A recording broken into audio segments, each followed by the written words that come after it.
Laura Rutledge is one of the hardest working sportscasters in the biz. From NFL Live to SEC Nation to now Monday Night Football every week, she's on your screen. With the NFL season now in full swing, we wanted to add to our busy schedule, and that's why, Laura Rutledge, you are the main event. Woo! Really appreciate you giving us the time. I know you're busy. You got big promotion every week with Monday Night Football, NFL Live every day, SEC Nation. I don't know how you're all over the place. You got a couple of kids. How do you handle it all? Golly, most days I feel like my brain is just complete scrambled eggs, and I'm hoping I don't screw anything up too horribly. I find that whenever I do make mistakes, which is inevitable, people are pretty kind and great about it because usually I'll say, I'm sorry, I messed that up, which was like part of an evolution. I used to be really scared to ever make a mistake and ever admit it because I thought that would be such a detriment to my career, and I've actually found that kind of just being honest about how crazy it is the best way to go. So I will be just as honest with you and tell you that it is crazy at all times, and I do spend a lot of days reminding myself that this was beyond anything I could have even imagined when I was envisioning my career. Yeah, that's something I want to get into is, you've skyrocketed up pretty quickly in the business, but you've worked hard. I mean, the thing I like people that I write about, the people who work, that always stands out for me. And you've done that. So I want to get into how you have kind of managed your career. But before we do that, it's got a sponsor. We're presented by WSC Sports. WSC Sports Digital Asset Management. It's a library that actually gets sports. So, for example, Laura Rutledge was a great ballerina. Is that correct? That's right. Not great. I was average. Or average, but you got a highlight of her doing something good. A couple weeks later, you need it. You use digital asset management. You have that highlight in 2 seconds. They've been doing AI forever. ESPN, all networks, most of the networks use it. Leagues, teams. If you're not, you got to check out wsc-sports.com.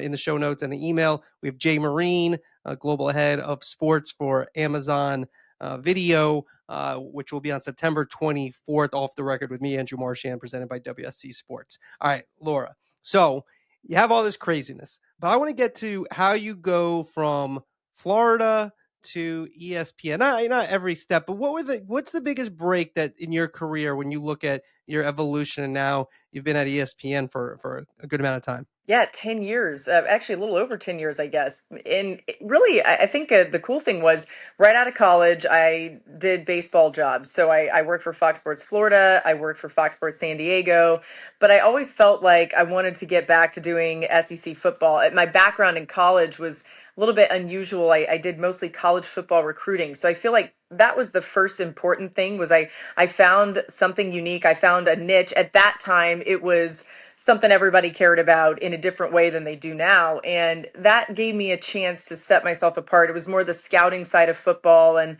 I didn't know what I was doing. I was teaching myself on the fly, but it was a little bit unique and then opened some doors. And then I wanted to get back to football. So when the SEC network was launching in 2014, I think I sent anybody with an ESPN.com in the back part of their email an email address. Like people were getting emails from me and they're like not even part of the SEC network, you know? How many emails are we talking? I mean, I probably sent 27 emails. I could go back and look because I actually still have one of those email addresses that I used at the time, and no one was responding. I mean, I'm sending my reel out. I'm like, I'm 25 years old, somebody give me a chance. And finally, it's pretty funny, actually. I did my interview for SEC Network with Steve Ackles, who's now the producer of Monday Night Football. But at the time, he was in charge of hiring some people for SEC Network, and he was a coordinating producer there. I did the interview with him in the Atlanta airport, and I thought I totally bombed it. They went out. He came out of security just to do this interview and then like had another flight to catch. And then I thought I totally messed it up and I was beating myself up. I decided I was just going to have to give up. And I was planning to work in local news in Atlanta. I had actually done like a 2-week internship at that point, giving up everything I had done at Fox Sports. But I say all that to say that it was a leap of faith at 25 by giving up what I had worked really hard for in the baseball side and saying, I see myself at ESPN. I see myself in football again. And they ended up hiring me. It was a 12-event deal. So it was just football season. And it was like the second package on SEC Network. And that first year, it was a 12 event deal. They're not going to like that I said this, but I did 68 events that year. So I like did everything that they asked me to do at the company. And then they were like, golly, how did this person end up with 68 events on a 12 event deal? You get paid for each of those, don't you? Yeah, you do. I mean, I was getting Okay. paid, which listen, I'm I know thankful you for weren't making anything, but millions at that it point. was like bare minimum. Yeah, yeah, yeah, exactly. But still, all right, to listen to the rest of the podcast, andrewmarchand.com, andrewmarchand.com, all our archives. I interned before ESPN, the magazine became a really like a real thing back in the day. They had like a prototype. I interviewed with them. Editor changed, got an email from a guy named John Papanek, who was a big, like one of the youngest ever to lead Sports Illustrated. Now is at ESPN. He said, "You want to do anything to try to impress me? I'm in Texas, Texas City. No way he's going to hire me. Doesn't know me." So I sent him something called fan mail. Please hire Andrew Marchand. And it was a postcard comparing a matchup, me to Andrew Jones. I did it every day, never responded, which was the most That's ESPN amazing. thing ever, in my opinion. I talked to him years True. later. I don't know. I was covering media. He was doing something Monday Night Football, and he thought it was like weird or something. I don't know. But, anyways, but I think that's it's good. Yeah, you just great. cold email people. Yeah. You cold emailing people is tremendous. Now you covered baseball as well. So were you the Rays? Because we might have been there at the Yeah. same time. Because I was covering the Yankees then. We used to come in. I met Joe Madden. I remember once, and he said to Yeah. me, "I thought you were taller.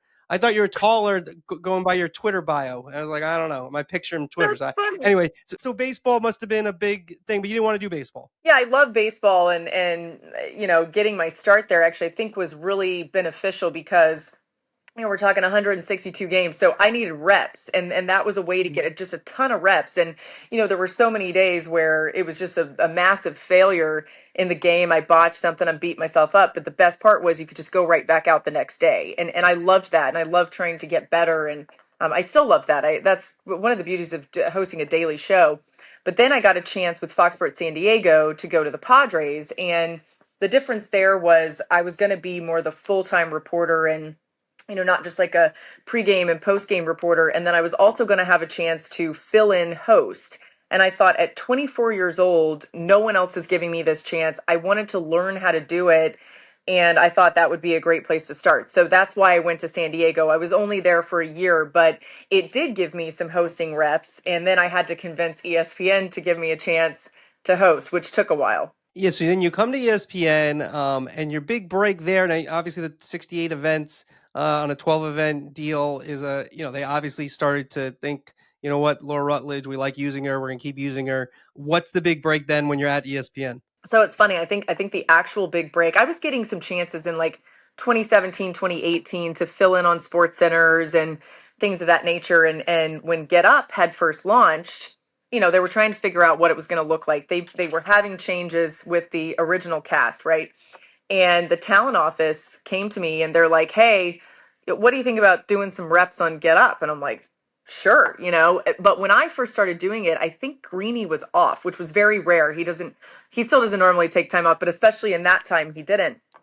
And so I went and did it. And I mean, Dan Orlovsky and I will talk about that time and be like, man, we were really bad at TV because we didn't really know what the direction was. The show was still trying to figure that out. And then it was really cool because I got a chance to work with Greeny a little bit around that 2018 time. And he kind of took control of what he wanted the show to be and really used his experience and his ability to just create a show. I mean, he's a producer, just as good of a producer as he is on air talent, which is saying something because he's one of the absolute best.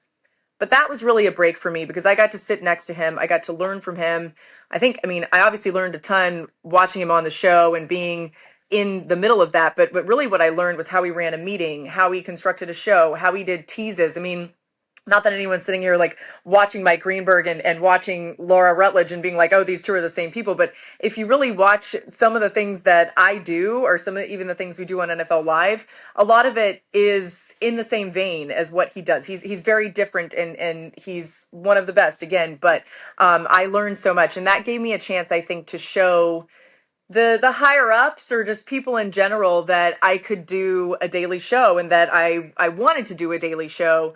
But it was a really special time because we were all kind of learning as we went. So give me a one little specific kind of get really nuanced if you could on what Greeny does that you try to incorporate that you learned that sort of sticks out that kind of makes him different? So we used to make a joke that in the meetings, somebody would say something and he would just say, write that down. And like, I'm not even sure who was writing it down. Probably nobody. But I've taken that with me, even to the point where we were in an SEC Nation meeting on Friday of this past week, and somebody, Tebow said a line, and then Feinbaum said something, and I just naturally said, write that down. And it's more just acknowledging that this is a point that we want to get in the show no matter what. And as the host, you have to keep that on track. You can't trust that anybody else is going to do it. You hope the producer remembers, but how do I get the best out of the analysts? How do I make sure that they say that line that they said in the production meeting again on air? And how do we best support it? So I think that's one of the main things. And then the other thing is he's a master at teases. So the bumps to break, the way he would approach those, everything is about what is keeping me here until we come back on air again. And he is maniacal about ratings and tracking all of that and figuring out people's viewing habits. And I just found all of that fascinating and learned so much from him. So a lot of the way that I write bumps is the way that he does in thinking of what would make me stick around, what would I find interesting as a fan. Now, hosting in TV is to me very interesting because the skills that you really need, I don't know, are necessarily apparent to host a show. You can be an Yeah. individual hosting a talk show where it's your opinion and whatever, but to do what you do, what Greenberg does, I think Ernie Johnson, when you look at the inside the NBA and the success that they've had, obviously Barkley is number one for the reason, but Ernie is a close second just because he will deflate, and when there's going to be a controversy, he's really good at deflating it, so he recognizes, wait, that's probably a little out of line, but I'm going to make a little joke into it, and he kind of takes the wind out of it. And I think when you're hosting, there's a lot going on, like you're trying to always land the plane and also set up people. So when you're in terms of skill level, when did you kind of feel like, because you got the ESPN and telling your story, you didn't really have that much experience hosting, and then you're Yeah. hosting at a very high level when you get the SEC Nation and NFL Live. Malika Andrews also has a similar story where she hasn't hosted. It's not like she did like 10 years of hosting before she got on ESPN hosting. So how did those skills develop so quickly? Yeah, Malika and I are very much homegrown talent here. I mean, we really kind of learned here and still are learning, right? Which I think is one of the best parts of all of it. But when I first got the SEC Nation job, I was thinking, oh my goodness, I'd been on the show for a year as the reporter, so I was familiar with the ins and the outs of the show. But certainly hosting, it's a whole new thing. And Joe Tessitore actually had me to his house and put me through like a boot camp trying to learn how to host a show. Now, I am not Joe Tessitore by any stretch of the imagination.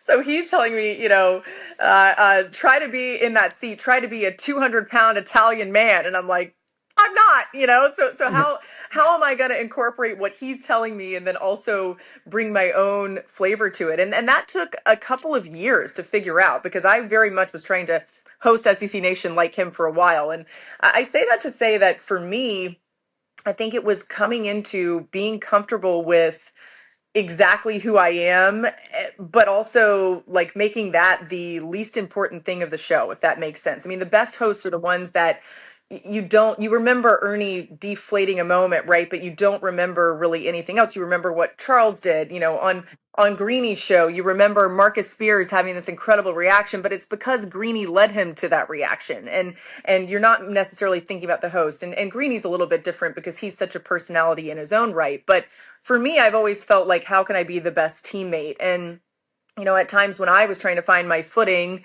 that was really what I fell back on. What could I do to stay out of the way and be a good quarterback and a game manager to an extent? But I think now what I'm finding and what's been really special for me is having those little moments. And you have to be so quick because if you want to have personality, if you want to, show who you are, you've got to still keep the thing on the tracks. You've got to keep it on time. So how are we doing that? How am I saying something so quickly?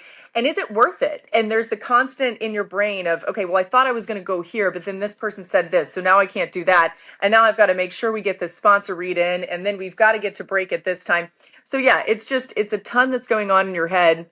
And at the end of the day, I think for me, when I've really come into my own, has been making it more about everybody else and distributing that ball to the best of my ability. And this is where I also want to get into career wise, because I think something that happens at ESPN is that to get ahead, even though the bosses can sometimes act as if like they don't want you to make it about yourself, the people who do make it about themselves many times move ahead. Like you go into the history of it, but that's 100% true. And people who make it, who just do the job, do what kind of they ask you to do, which is to make it about others, make it about the network, make it about what you're covering, kind of lose out a little bit. When you're going through your career now, you're at SEC Nation, you're trying to get more, you're NFL. How do you wrestle with that? Your personality? I don't think you're not really like that. You wrestle with, you know what? I got to make them notice me. I got to do things as opposed to let me just do a good job and hopefully they will notice. I think it's a great question because it also has a there's so much that's changed in media, right? So it's not what it used to be. It did used to be that while personalities were highlighted, that wasn't the main thing all the time. And now you're right. A lot of times, what's going to advance you is making it about you and having, takes and things like that. I think for me, what I realized is that you're right. That's not my personality. My personality is to be an encourager. My personality is to be somebody there that like I don't want it to be about me. I actually like really hate attention to the point where even when I was in college, I really did not want to do TV. I only wanted to do radio because I didn't want to be on camera.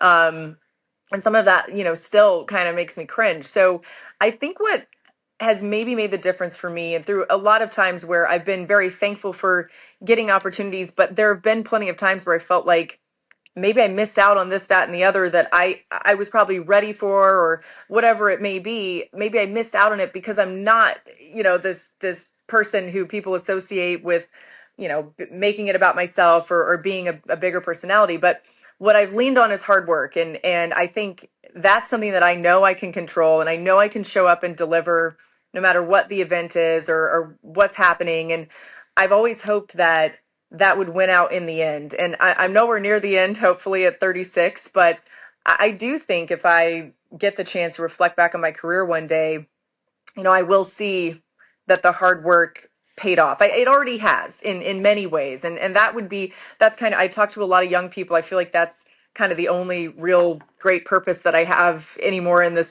business is to try to bring them along.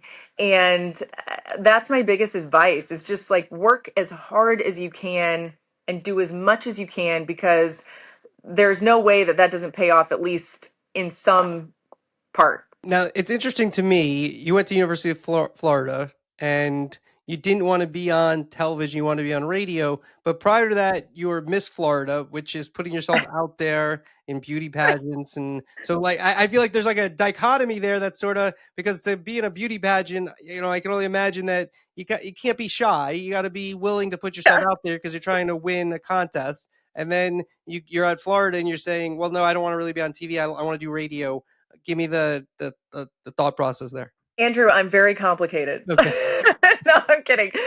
No, it's funny. The timeline actually, when I got to Florida, I had never even actually like watched Miss America. I'd never seen a pageant before in my life, but I was, as you mentioned in your beautiful read earlier, I was a ballet dancer. So I had done that. The difference there was, I love being on stage, but I wasn't talking. I was expressing myself with my body, which, as you probably noticed, if I had to sit on my hands, I wouldn't be able to talk. So I still do that in many ways. I was doing the radio thing on campus. I was learning this whole new business that I didn't understand, but I was fascinated by when I got to school. And then my friends in college actually signed me up for Miss UF as a joke. And I Oh. was like, that's a really mean joke because now I'm going to have to get out of this. Then I realized that it benefited the Children's Miracle Network. And I was like, well, I can't get out of it because it's for the kids. So I did it. And it was a chance to still, do ballet. And I thought, well, I'll just do that one pageant and be done. But I won $1,000 in scholarship money and I needed the money. So I thought I have to keep doing this. But my plan was to just win first runner-ups because I would get the most money but not actually win and have to do more. Yeah. And then ultimately I realized it was actually benefiting what I wanted to do in my career, because it was putting me out there and making me go so far outside my comfort zone, to be on stage talking and doing the interview process and all of the things that went with it. It actually did really benefit, what I ultimately wanted to do. Playing sports or doing something that takes a lot of discipline like ballet, that probably helps you to this day too, with That's just being poised and like kind of being relaxed and knowing how to be on stage. And when something goes wrong, to being able to kind of bring it in and sort of keep the train true. moving. Yeah, it's funny because I'm always like, man, okay, well, we went long in that block, or maybe we went to black or something. Like we lost comms, whatever it is. This just happened the other day on the ABC halftime show. We lost comms from Atlanta, and I'm like, I don't know where anybody went, and I don't know if we're on TV, and that's sort of like a dicey situation. But I always think, well, that's not nowhere near as bad as like being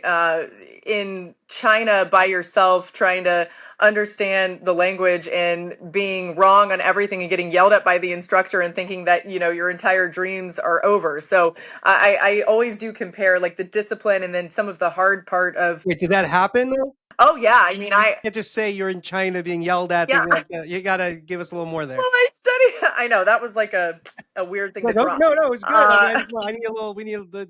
Everyone wants to know a little bit more about what happened here in China. yeah, I studied in China at the Shanghai Theater Academy when I was 16 and 17, and I was over there by myself. So I was trying to learn Mandarin, which is very difficult, Mandarin and French, because ballet is primarily in French. So I knew the French side, but the Mandarin side was very unique and different. And I mean, I was too big for any of the guys to do the partnership with, so I couldn't do I couldn't do any partner dancing because I was like bigger than them, which just happens, right? It's how it goes.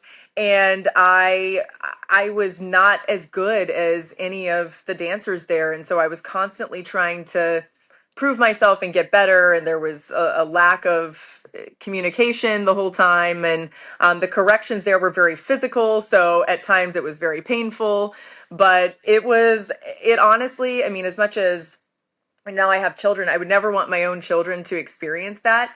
But I do think a lot of what happened at that time shaped, who I would become. The things are so unrelated, right? Sports broadcasting and ballet in China, and I also went to a Russian boarding school in Washington D.C. Those things are very unrelated, but the core of it, the principles, the discipline, the hard work, the striving for perfection at all times, knowing you're never going to reach it, all of these things, like they actually play really well together. How long were you in China? It was almost a year. And then from there, I went to the boarding school in DC that was a Russian academy that I wanted to go to because my artistry was very good, but my technique was lacking because I was a little bit of a late starter in ballet. And so I felt like I needed that to get the attention I was hoping to get from the professional side. Yeah, I was gonna say, what was the goal? I wanted to be a professional, and I had opportunities with Nashville Ballet and Sarasota Ballet, but I had a bit of a personal reality check in the spring and summer of my senior year of high school where I realized that I was good enough to be like in the background, and I realized that probably wasn't going to be good enough for me. So I wanted to try something else, and I decided to accept the academic scholarship I had at Florida, and that was why I went. My parents had forced me to apply to college in the state of Florida because that's where we lived at the time. Ah, And so I had Florida and Florida State, and I kind of flipped a coin. And it was wow. the right coin to flip because I ended up at Florida for a great time for sports. That is great. So, all right, let's go back now. You're in the foreground, not in the background. You're at SEC Nation. I remember when you're on Get Up, you got some good publicity in terms of how you did. Get Up was sort of a little bit, it found its footing, but struggled at first, and you did well with that. SEC Nation. I mean, what a show you guys have. You have Marcus Spears. This is through the years. Feinbaum and Tim Tebow. I mean, that's a show and a half. I mean, through the years. Now it's switched a little bit over the years. And you continue to do it though. Like I find that very interesting because you're up in Connecticut, you're doing NFL Live every day. Now you're going to be doing Monday Night Football. Monday Night Football's obviously the whole show's on the road now because you're on the road and Marcus was already on the road. And so now you added Traeger. Why give me that SEC Nation. What that, and it's been a long time. You've been on there what, 5 years, 6 years now? This is crazy. This is my 10th year on the Like I show. It's said, my 10th ninth. It's year. my ninth year hosting, but my Okay, 10th year on the 10th year on show. the show, as I said. So the give me the feel of SEC Nation, why you still do it, and then just like working with Tebow and company. The show's very special to me. I mean, I think, I hope it's apparent that I'm really grateful to be doing any of this. And SEC Nation was kind of the first show that believed in me, that gave me a chance to lead it. And this is a time when I really didn't have much experience, as you said, and I really wasn't very good. And they believed that I would get better. And I will never take that for granted. So as long as I can do this show, as long as it makes sense, I will do the show. And I love it. I mean, I have an incredible staff behind the scenes who lets me really have a huge hand in the production of the show. I mean, they really don't make any decisions without asking me first, which is very rare in this business. And I love the producing side of this. I think ultimately down the road, I want to get into producing in some way, shape, or form. So to have a chance to do that now while I'm also hosting it is really special. And then the people are the best. I mean, Tim Tebow, everything that you see about him, if you thought it was too good to be true, it's actually better than that. He is an incredible person. He's so much fun to be around. And it's funny. We sometimes forget how famous he is.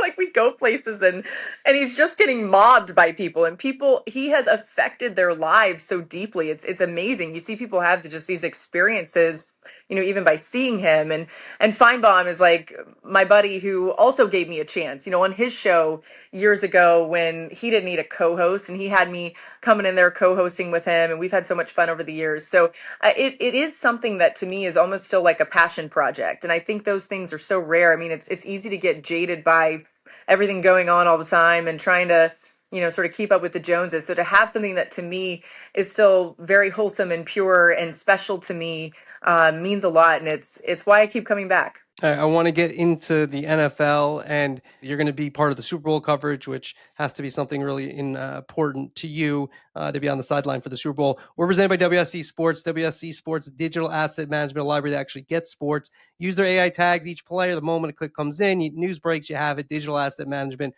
will make it so you have the perfect clip in minutes, not hours. Check out WSC-sports.com. Jay Marine, September 24th. You can sign up. Not everyone guaranteed to get in, but hopefully you do. So please sign up, and we'd love to see you out there. NFL live. I've been a big fan. I've written about most of the people on that show, from you to Mina Kimes to Marcus Spears to Dan Orlovsky to Peter Schrager now. I think you guys have gotten that chemistry right. Again, I know this is probably, I don't know if this is that Good Morning Football that what they had for a while. I feel like that vibe is what you guys have, Thank where you. you're talking football, but you're also having fun. And a lot about TV is that connection with your audience. Or any media, is that connection with your audience where they feel comfortable with you, they feel like they know you. I feel like that show, you guys really do a good job because you seem to really like each other. Most of you get along very well. What has that show meant to you in terms of hosting that and what it's become? Yeah, it's been incredible. I mean, the journey, I feel like we could all write books on it, and they'd be so interesting because we started really this revamp of the show in August of 2020. And full transparency, I mean, we thought we'd all be together. We thought we're relaunching the show. We're gonna do like a normal show, and then of course that's peak COVID times, and they re-racked everything and basically said, I'm going to be in studio. I moved my family again because we had been in New York. I moved my family again to Connecticut. We have a young baby, and I'm the only one really that ended up moving. And Dan moved, to Connecticut, but really it was just me most of the time in the studio because of all the protocol. And so Dan would occasionally be there, but I mean, when we first started, it wasn't very good, and there were a few people that I noticed that had written things like, "Well, Laura Rutledge is a college person. She doesn't know the NFL, and what is this group? They're not going to be any good." And Name names. Who wrote that? Who wrote that? I won't. I'm too classy for that. Okay, fair But enough. I'm glad that you asked that question. You're such a good reporter. But I so need so names. Okay, go ahead. well, you could find it. I'll Google it. But I felt at least like we were under the gun, and I knew it wasn't very good because there was delay, and we're trying to like have chemistry and nobody's together, and all this to say that it didn't take long for us to find our stride, and it was because we just enjoy each other so much. And I feel like a lot of the beauty of the show, this sounds kind of corny, but it's happened in our group chat where we're just like bonding and watching football together and making fun of each other or laughing about something, sharing moments with our kids. Now we're all parents, which happened like during the show. We've added children while we've all been together, which has been really fun, and we just all gotten really close, and that part's been incredible. As much as people have been promoted to other jobs, and we've all had the fortune of sticking around at ESPN with new contracts and new things and new assignments. We've all kind of stayed very true to each other and to ourselves, and I think this is going to be our best year yet. We all feel we finally won the Emmy this past year, which is great, and we're very thankful for it. But we're kind of like the best is yet to come. We're going to be together on these Monday Night Football sites, 2-hour shows on Mondays. We've got, we're adding to our cast with different people, as you mentioned, Schrager. We're going to have more of Jason McCourty. We're going to have Hawk. It's just going to be really fun this year. Field Yates is going to join us more regularly. So I think what's been really cool is that our chemistry, at its core is very special, but then it's also warm enough to welcome other people in. And we have, I believe, created an incredible platform for people to join in and have success too, because at the end of the day, it's fun. Like, football should be fun. We do have serious moments. We can do that when we need to. And Dan's XO breakdowns are absolutely next level. Somehow he keeps getting better. But then the moments that a lot of people remember are when, we're laughing because Marcus said something silly, and like people are trying to figure out why he calls me Boogie, and like all of these things. And that's what makes it great. So I love those people, and I love the show. It's super special to me. And why does he call you Boogie? It's a term of endearment, like, to anybody. So you would be a Boogie. Okay. It's like the first initial and then Boogie. But then a lot of times what happens is, like, it was L Boogie, but then just forget the L and just say Boogie.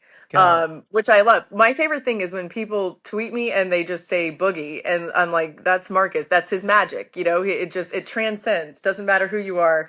You can't help but just smile when that guy's on TV. Well, we had Booger McFarland on the pod a while back, and we got Love into Boog. why it's Booger. So now we've had a Booger story on the pod, and now a Boogie Booger, story. Yeah, Boogie, so yeah.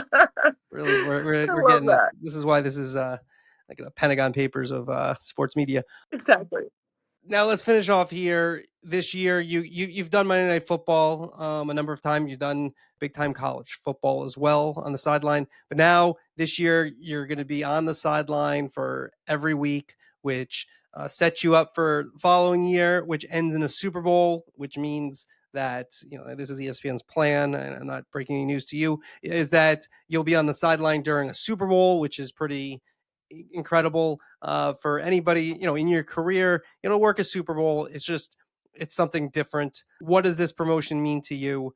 What are you thinking? Yeah, just to know that I could be teammates with Lisa Salters, who is a goat. Like, she's still doing this at such a high level, and she can do it as long as she wants to, and to learn from her and to watch her, to experience how people receive her, it has been really special.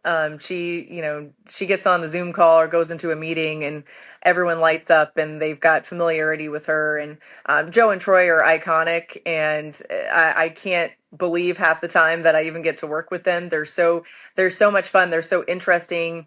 They have so much experience, and certainly their experience calling Super Bowls, but just their experience in general doing this, the longest tenured booth together, in NFL broadcasting. And you can see why their chemistry is incredible. And I just love that group. It's a great crew. They're so fun. I've always enjoyed working with them anytime I've gotten a chance. So it's a huge honor that they would trust me to join their team. And that's kind of my goal. I mean, nothing's guaranteed, beyond this season. So it's just like going in, trying to be the best teammate possible, trying to do well on air, right? That's important. And hopefully I don't goof up the entire thing. But I think maybe even more important, or at least as important to me, is doing the little things, which, people don't realize what sideline reporters do. But yeah, we do some reports here and there, but the majority of what we're doing is being like, hey, at the near right 25-yard line, this is happening. The director can get a camera on it and make sure we're not missing a huge storyline in the game. Or, hey, Joe and Troy, this went on down here, I overheard it, open me up in commercial break, so that they can be aware, so they may be commenting on it when there may not be an opportunity to do a report on it. So I just think there's a lot more that goes into it. And it's fun for me. Like, I love being able to do sideline and host, and I never really want to give up either one, because I think they're both so different, so exciting in their own ways. And sideline's a thrill that you just really can't describe. Now, let's finish up here. Your husband was a former major leaguer, Josh Rutledge. I don't know when the relationship started, when you got married exactly. So give me like a little detail. Were you going out, married during his career? Like, I guess obviously during the career, I believe. Yeah, Was, we yeah. met in 2011. So he Okay. had been drafted the previous year, and he at the time was in Double A.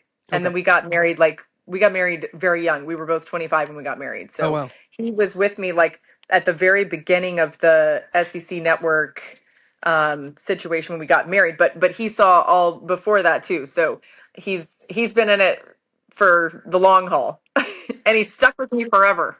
Yeah, and but what's it like, I guess, from your perspective, and having covered baseball, I covered baseball besides media, that's why I've covered it for my career.